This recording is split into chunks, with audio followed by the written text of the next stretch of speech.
Voilà, je fais cette vidéo pour soutenir Karine Trapp, qui continue la grève de la faim. Donc tu as tout mon soutien malgré ce qu'on peut dire sur toi. Voilà, moi je suis solidaire et je pense qu'il n'y a que comme ça qu'on peut y arriver de toute façon. Et personne ne peut se mettre à ta place, personne ne peut se mettre à la place de qui que ce soit. Quand on nous enlève nos enfants illégalement injustement, et on a tous une façon différente de réagir et c'est la différence qui fait nos forces. Hein. En tout cas, voilà, il y en a qui partent, qui se mettent à fond dans le travail, il y en a qui se mettent à fond dans la méditation, il y en a malheureusement qui tombent en dépression. Donc voilà, je vais résumer à peu près la situation de Karine Trapp. Donc, elle a 2 enfants placés, dont un en foyer. Un enfant qui menace de mettre fin à ses jours parce qu'il veut rentrer chez sa maman. Elle a un rapport de la PJJ, de la justice elle-même, qui dit qu'on doit lui rendre son enfant. La juge des enfants décide de replacer l'enfant pour 15 mois. Voilà, cette maman est désespérée. Ça fait plusieurs années qu'elle se bat sans qu'on l'entende. Elle a beau apporter toutes les preuves. Comme quoi elle doit récupérer son enfant, que son enfant veut rentrer, qu'elle veut récupérer son enfant et qu'elle a toutes les capacités maternelles requises. Voilà, personne ne l'entend. Donc elle décide de faire la grève de la faim pour enfin médiatiser son dossier et puis surtout qu'on puisse enfin l'entendre. Enfin voilà, elle attend une réaction de la justice et de l'administration pour qu'enfin on puisse l'entendre. Ce qui se passe est l'inverse. Aujourd'hui, elle n'a plus du tout le droit de voir son fils. Moi, ce que je pense, c'est qu'ils ont eu tellement peur que beaucoup de parents fassent la grève de la faim que tu es le mauvais exemple à suivre. Donc voilà. En tout cas, voilà, moi, quoi que tu fasses et quoi que tu décides, je continuerai à te soutenir. Et même si jamais t'arrives jusqu'au bout de ta grève de la faim, j'espère que ton conjoint attaquera tous ces gens et je serai témoin et j'espère qu'on sera nombreux à essayer d'être ensemble pour essayer de défendre tout ça. C'est tellement injuste, tellement déshumanisé. Moi je suis choquée. J'ai rassemblé 370 dossiers où ses parents ne sont pas violents, violeurs, ni addicts à quoi que ce soit. C'est des suspicions parce que l'enfant a un sous-poids, un surpoids, une phobie scolaire, un retard scolaire, un manque de cadre du parent, une fusion, s'il faut que ça puisse paraître. Des conflits parentaux et voilà, il y a une rafle de l'enfant ou des enfants, des gendarmes, des éducateurs viennent enlever l'enfant subitement comme ça pour les mettre très souvent dans des foyers où il y a une violence institutionnelle hallucinante. Dans toutes les ordonnances de placement, de renouvellement de placement que je lis, l'enfant il va pas bien, il va de moins en moins bien, plus il est placé, plus son état psychologique, scolaire, etc. se dégrade. Donc voilà, je vois pas bien comment on peut continuer à renouveler des placements comme ça en général. Enfin je sais pas, ils sont placés pour le bien-être fondamental de l'enfant. Et on continue à accuser rien du tout aux parents et ça marche, ça fonctionne comme ça, tout ça parce que c'est un conflit d'intérêts incroyable. La justice, elle a besoin de dossiers pour exister, c'est une entreprise. Et l'ASE, les fonctionnaires de l'État, anciennement l'ADAS, sont gérés par le président départemental puisque quand un enfant est placé, il a l'autorité, c'est lui qui gère l'ASE, il délègue son pouvoir à l'ASE, c'est lui aussi qui alloue les financements à toutes ces associations, puisque en général l'ASE ne fait pas le PPE, ne prend pas, fait rien pour faire avancer le dossier, donc ne met pas d'objectifs auprès des parents pour essayer qu'ils récupèrent leurs enfants, etc. Elle confie bien souvent à des associations qui font du quantitatif au lieu de faire du qualitatif. Donc voilà, c'est des enfants où les placements se renouvellent et qui ressortent détruits, puisque quand même il y a quand même la Cour des comptes qui a pu faire un constat dramatique sur 70% des enfants qui vont sortir de l'ASE, de la protection de l'enfance, vont être instables psychologiquement, carencés affectivement, sans formation professionnelle. Les prostituées et les SDF pour la plupart sortent de l'ASE. Les terroristes sortent de l'ASE. On est mal classé mondialement sur la protection de l'enfance. Enfin, je sais pas, il me semble quand même qu'il faudrait se réveiller. Eh ben non, le ministre de la protection de l'enfance a facilité l'adoption, donc libère des places dans les foyers pour bien sûr en replacer d'autres. Il ouvre des places dans les familles d'accueil, dans les foyers, etc. Donc là, à mon avis, avec les protocoles sanitaires, les rafles vont se multiplier. Enfin bref, je pense qu'on n'ira pas dans le meilleur de la protection de l'enfance. On ira plutôt dans le pire. En tout cas, moi, je suis extrêmement choquée. Je fais aussi cette vidéo pour dire que je pars en vacances, hein. Donc je vais couper mon téléphone, je ne vais pas répondre aux messages ni aux mails, etc.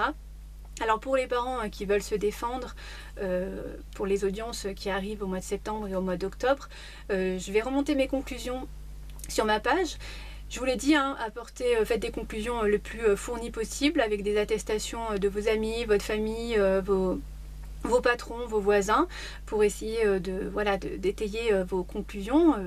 Et vos conclusions où vous essayez d'expliquer que vous êtes en capacité, vous avez toutes les capacités parentales, que vous êtes apte financièrement, matériellement à accueillir votre enfant, surtout apporter une expertise psychiatrique, hein, pas demandée par les juges, puisque bon, c'est un conflit d'intérêts incroyable. Voilà, donc votre propre attestation psychiatrique. Faites signifier le plus de documents possible pour que la juge ne puisse pas écarter les preuves que vous apportez. Très important, faire dans vos conclusions une partie sur l'avis du ministère public, puisque c'est une obligation. Et en cours d'appel, vous pouvez faire casser le jugement grâce à ça. Donc voilà, dès que vous arrivez à l'audience, vous demandez s'il y a l'avis du ministère public. C'est le procureur qui donne son avis pour dire qui rend légale cette audience, hein, et qui la confirme et qui valide cette audience. Donc c'est très important. Quoi vous dire de plus ? Je pense qu'il faut préparer ces plaidoiries, hein, pour éviter de partir dans tous les sens à l'audience. Restez calme, restez posé. À l'audience, pareil, disant le moins possible, soyez factuel sur votre capacité parentale, et surtout ne reprochez rien à la partie adverse. Il y a une greffière, hein, qui est payée par la justice, donc pareil, il y a un gros conflit d'intérêts qui va souvent déformer vos propos. Donc s'il n'y a pas de greffière, vous demandez un report d'audience, parce que ça aussi c'est une obligation. Donc voilà, essayez de défendre comme quoi vous êtes en capacité d'être parent, d'accueillir votre enfant et d'aimer votre enfant. Voilà, soyez factuel, et ces gens vont essayer de vous provoquer, hein, donc surtout ne répondez pas à la provocation, ne surenchérisez pas si jamais ils essayent de vous provoquer. Restez factuel, calme. Surtout, soyez là physiquement et moralement. Vous avez maltraité personne, vous détruisez personne. Ce sont ces gens-là qui sont déshumanisés. Pareil, ne vous sentez pas inférieur à cette juge. Je veux dire, dans certaines tribus, ces juges qui détruisent les autres seraient mangés, hein. Donc voilà, vous avez vraiment... Soyez là, physiquement, moralement, montrez que vous êtes stable, que vous êtes équilibré, que vous avez construit tout un dossier et que voilà, c'est impossible qu'on ne vous rende pas votre enfant. Je ne dis pas que ça marche, hein, je vous l'ai déjà expliqué, malheureusement, on est face à une magnificence judiciaire et administrative et que, je vous l'ai déjà, pareil, expliqué plein de fois, tout ça, c'est une marchandisation d'enfants, c'est un trafic d'enfants. Tous ces gens... on leur demande d'accumuler le plus de dossiers possible, de renouveler les placements. Ça fait nourrir tellement de bouches. Ces associations permettent un détournement de fonds publics incroyable. Enfin bref, voilà, c'est une mafia. Donc même quand on apporte toutes les preuves, c'est difficile de sortir nos enfants de là. Mais en tout cas, vous pourrez être fiers de vous, ça vous permet de rester debout, d'être fiers de vous et surtout de montrer les preuves à vos enfants un jour comme quoi vous avez tout fait pour les sortir de là, et ça c'est extrêmement important pour eux et pour leur reconstruction future. Voilà, je finirai cette vidéo comme d'habitude par faire un petit message à ma fille. Alors on a une audience fin octobre, je pense qu'elle n'aura pas lieu, hein, suite au protocole sanitaire. Je te l'ai dit, même si le placement est reconduit, ce qui m'étonnerait parce que normalement un placement ça dure 3 ans à la juge des enfants. Ils vont léguer le dossier à la JAF du Puy-en-Velay. Voilà. En tout cas, moi je vais faire mes conclusions, mes attestations, tout ça le plus fourni possible pour pas qu'il soit reconduit par la juge des enfants. Mais quoi qu'il arrive, je te l'ai promis, je viendrai te voir. Tu as le désir de me voir, j'ai le désir de te voir, et on va essayer de reconstruire ce lien qui se sont tous acharnés à détruire, puisque voilà, tu as eu le droit d'avoir une maman 3h45 en plus de 3 ans de placement, tout ça pour une fusion. C'est surréaliste. On n'a pas pu se voir cette année, malgré mes requêtes et mes référés. Aucune visite médiatisée n'a été mise en place. Enfin bref, voilà, moi Marine, je te l'ai dit, je viendrai te voir. Et même si je dois me faire arrêter par la gendarmerie ou pire, entre guillemets, finir en prison, j'aurais plus de droits de toute façon. Une fois, j'avais rencontré un avocat qui m'avait dit, écoutez, essayez de tuer la responsable de l'ASE ou la juge, parce que en prison, je vous obtiendrai des droits, alors que là, je vous obtiendrai rien du tout, donc je prendrai pas votre dossier. Mais Marine, avant qu'on en arrive là, voilà, ça sera extrêmement compliqué pour eux, parce que je te l'ai déjà expliqué, on a fait beaucoup d'investigations, on a beaucoup de preuves contre ces gens, et puis on est une vraie communauté. Et puis si jamais ils nous attaquent, eh ben, on va bien se défendre et on va bien médiatiser notre défense. Donc voilà. En tout cas, quoi qu'il arrive, je viendrai te voir et voilà, on va essayer de reconstruire ce lien. En tout cas, je pense très très fort à toi. Je veux dire que tous les jours, chaque minute qui passe, je pense à toi. Je t'envoie plein d'affection, plein d'amour.